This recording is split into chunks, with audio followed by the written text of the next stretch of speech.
The functioning of the human brain is one of life's greatest mysteries. Scientists have more knowledge of the physical reactions that occur in space than of that which exists inside their own heads.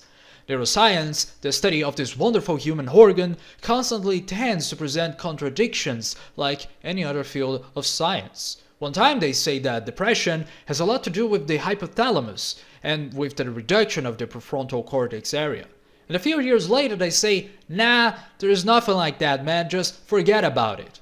Oh yes, serotonin, the biggest reason why people get depressed. And a few years later they say, nah, there's nothing like that, just forget about it. And it continues like this forever. The only thing that we can have a big true notion of is the anatomy of the brain, because this is much more of a factual and a physical and physiological apparatus, and not only based on the reactions that are happening microscopically and which we can only hypothesize. Which is, in a sense, very similar to the MBTI, or the 16 personalities theory, something that everyone seems to believe really exists, but when it comes to explaining it in reality, well, no one really knows how it works, despite being closely related to the Big Five, which is truly a scientific model of psychology.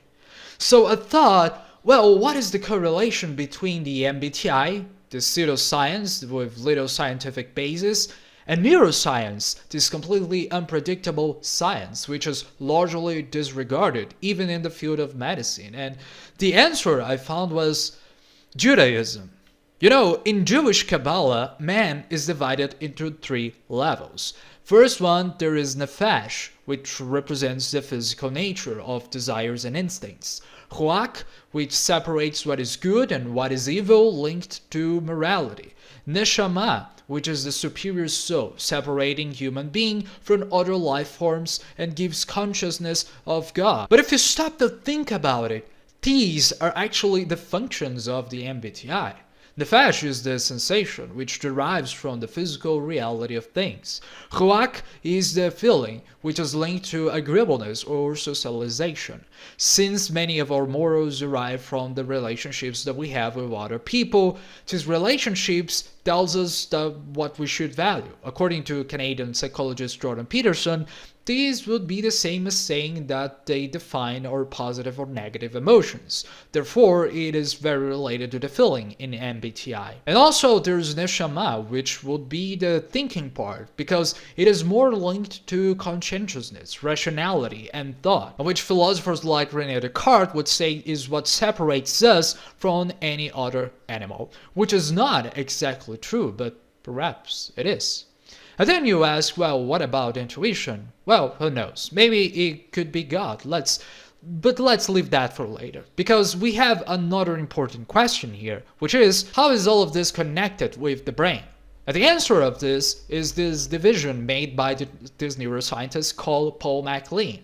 This is how the brain can be separated into 3 parts. First, the medulla and the cerebellum, which compose the reptilian or instinctual brain, that controls the body's movements and tells us about our sensations or instincts and automatic responses of the body towards the environment or towards itself, such as the heartbeat, the breathing, the muscle contraction, etc. Then there is the limbic system, also called the mammalian or the emotional brain, which defines our feelings and emotional responses, our sense of ethics and morality towards behaviors that are socially acceptable or relevant.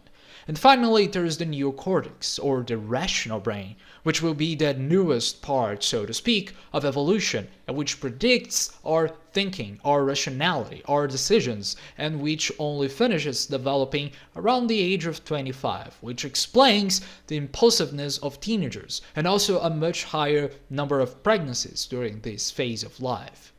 Now, if you are intelligent, and I know you are because you're watching this video, you will realize how this division of the brain, the Jewish Kabbalah and the MBTI, seem to be all interconnected, or even be one of the same. But still, we come to this initial question: what about intuition? Well, in the Big Five, this personality model I've already explained on this channel, the trait openness to experience seems to have a closer relationship to the description of intuition.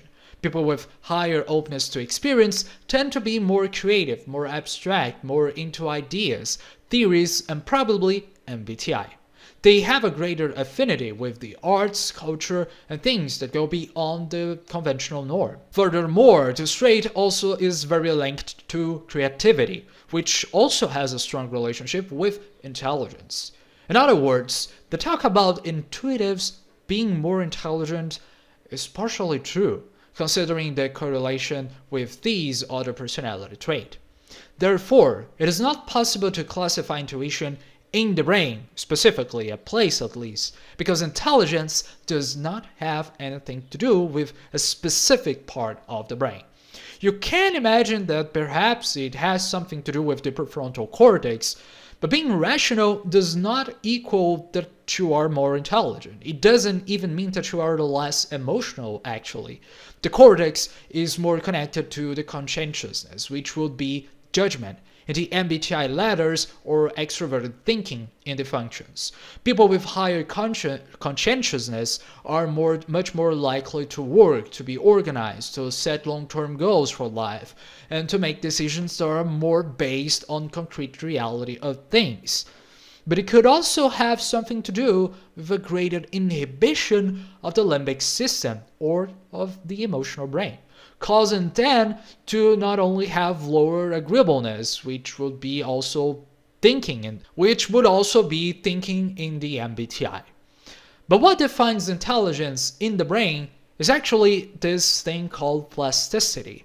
That is, the way of the brain is formed and also reformed in a sense. People with higher IQs not only have more brain connections, but they also make connections faster, such as people with extroverted intuition, who tend to connect different ideas and topics with each other, which is also related to dopamine, which has something to do with arousal and conditioning, but much more specifically dopamine in the prefrontal cortex, or the rational brain, that is used for those tasks of conscientiousness.